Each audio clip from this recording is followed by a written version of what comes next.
আসসালামু আলাইকুম এভরিওয়ান, কি অবস্থা সবার? আমার অবস্থা হচ্ছে সেদিন আমার খুবই ফ্রাইড রাইস খেতে ইচ্ছে করছিল। আর এটা যেহেতু একটা কোরবানি ঈদের সিজন, সবার ফ্রিজে কম বেশি গরুর মাংস থাকে, তো আমি ভাবলাম সেদিন আমি গরুর মাংস দিয়ে একটা ফ্রাইড রাইস বানিয়ে ফেলি। তো সেই রেসিপিটি আজকে তোমাদের সাথে শেয়ার করব। তো ইনগ্রেডিয়েন্টস হিসেবে আমি প্রথমেই দেখাচ্ছি যে আমি গরুর মাংস নিয়েছি, 2টা ডিম নিয়েছি, এখানে গাজর, বরবটি, রসুন, পেঁয়াজ, তারপর ক্যাপসিকাম, সাথে আমি চিকেন সসেজ ইউজ করলাম, কারণ আমার চাইনিজ খাবারে চিকেন সসেস খুব ভালোই লাগে, তাই আমি ফ্রাইড রাইসও এটা ইউজ করলাম। তো ফ্রাইড রাইস বানানোর জন্য প্রথমে আমি একটা ফ্রাই প্যানে কিছুটা তেল আর একটু ঘি গরম করে নিলাম। আমি সব খাবারই চেষ্টা করি একটু রিচ ফ্লেভার আনার জন্য, আর ঘি অনেক ভালো একটা ইনগ্রিডিয়েন্টস, যেটা আর কি একটু ভালো স্মেল দেয়। তো আমি বেশি না, অল্প করে তেলের সাথে একটু ঘি অ্যাড করে নিলাম। তারপর আমি প্রথমেই ডিমগুলো ভেজে নিব, তাতে আমার কাজগুলো ইজি হয়ে যাবে। তো আমি প্রথমে ডিম ভেজে তারপর সেটা একটা সাইডে একটা ডিশে নিয়ে নিলাম। ডিমটা ভাজা হয়ে গেলেই আমি সসেসগুলো হালকা একটু সটে করে নিব, বেশি না, 3 থেকে 4 মিনিট সটে করে নিলে ইনাফ। তারপর আমি ডিমের পাশেই সাইডে আমি এই সসেসগুলো রেখে দিব।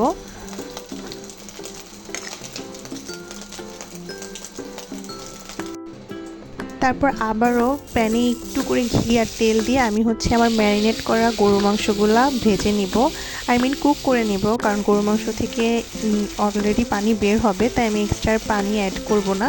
বাট কারো যদি পানি অ্যাড করার প্রয়োজন হয় তাহলে তোমরা পানি অ্যাড করে নিতে পারো। তারপর গরু মাংসটা কুক হয়ে গেলে আমি নামিয়ে নিব।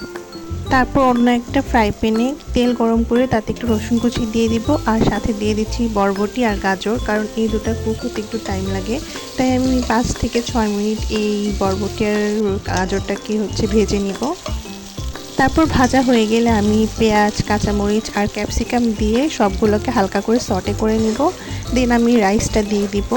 রাইসটা দেওয়ার ভিডিওটা আমি আর করতে পারিনি, কারণ যেহেতু একাই ভিডিও করি তো এক হাতে আসলে সব সম্ভব না, তাই আমি পরের রাইসটা দিয়ে দিলাম। রাইসটা অ্যাড করার পর আমি 3 থেকে 4 টেবিল চামচ সয়া সস দিব কালো গোলমরিচের গুঁড়ো আর প্রয়োজন মতো টেস্টিং সল্ট। তারপর ভেজে রাখা ডিম, সসেজ আর গরু মাংসগুলো দিয়ে রাইসটাকে ভালো মতো মিশিয়ে নিব। তারপর 3 থেকে 4 মিনিট আমি এটা চুলায় রাখবো, আর বেশি রাখবো না, কারণ অলরেডি এটা কুক হয়ে গিয়েছে। আর এই তো এটা আমার ফ্রাইড রাইসের ফাইনাল লুক।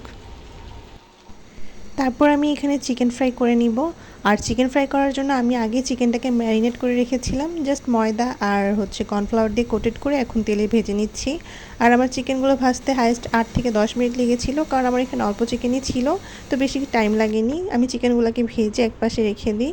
আর চিকেনটাকে আরও ইয়ামি করার জন্য আমি চিজ ইউজ করি। আর এইখানে আমি 2টো স্লাইস চিজ মেল্ট করে নিই হালকা একটু দুধ দিয়ে। আর মেল্ট করার পর আমি চিকেনের উপর স্লাইস চিজটা দিয়ে দিব। দেখো এটা লুকটা এরকম এসেছিল। তো এই তো ছিল আমার চিকেন ফ্রাই আর ফ্রাইড রাইসের একটা ছোট্ট রেসিপি। হোপ তোমাদের অনেক ভালো লেগেছে। ভালো লাগলে লাইক করে দিও, আর নেক্সট ব্লগে আবার দেখা হবে। বাই।